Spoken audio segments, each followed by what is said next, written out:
Okay, so young adult fiction writer Maureen Johnson is maybe not the most talented writer in the entire world, and I haven't read a whole lot of her books. And I think maybe a reason for this is because she has like the worst marketing and covers for her books ever, as seen here,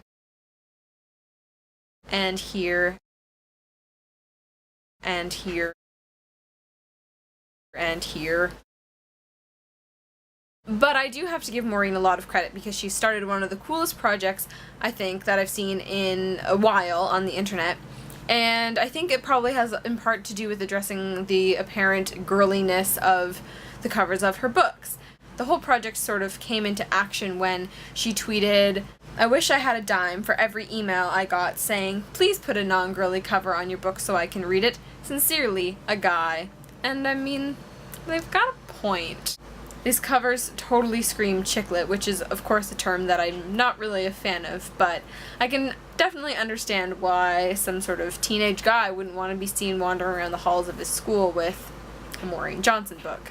So anyways, Maureen invited her followers and presumably the rest of the internet to follow along in the cover flip project. And so the point of this is to redesign covers by female authors that are presented in a seemingly very vapid and girly sort of way into what they would have looked like if the authors had been male and marketed in that way.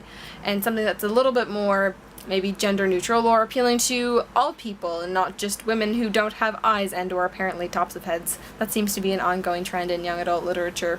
The other half of the project is to redesign books that were written by male authors and then have them look like what the publishers may have wanted the books to look like if the authors had been female. And so you get this really sort of funny juxtaposition of transforming this, what was previously a sort of gender-neutral book or a male-targeted book, and flipped over to a very female and girly kind of presentation. The results have been really awesome so far, and there's an article down below that's talking about the project and sort of putting together some of the good results that they've seen from the project so far. And I think this project is really, really cool for a variety of reasons, but particularly because it's asking a large group of people to sort of analyze and reconstruct their ideas of gender roles and gender ideas in literature. I know for a lot of reasons that publishers choose to market these books a certain way to sell, but to me it would make more sense if they were marketing their books to a wider audience instead of just making, 50% of the population want to write off this book because they'd be embarrassed to hold it. I think it's sort of disappointing that we've come this far with these sorts of covers and not really had a chance to question that or have a really sort of fun and creative venue to be able to express the sort of weirdness and discomfort that a lot of people have with these sort of gendered covers to novels. I know for the most part a lot of authors don't have much say in the final product of the cover of their book, but you think that publishers would know better to think that, just because a book is by a female author, it automatically just has to be for women. I think a really cool example of where this didn't happen is The Hunger Games, and where there's a female protagonist by a female author, and the books aren't all covered in soft, fuzzy flowers and people almost embracing. It's actually a sort of gender neutral and a sort of edgy cover, and it's presented in a way that anyone could enjoy reading these books.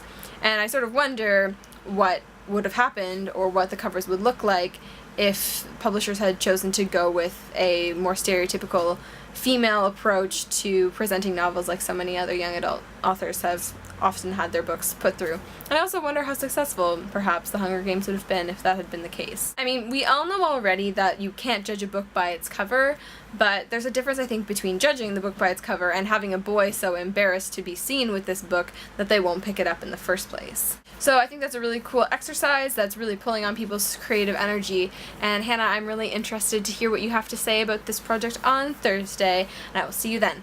Bye.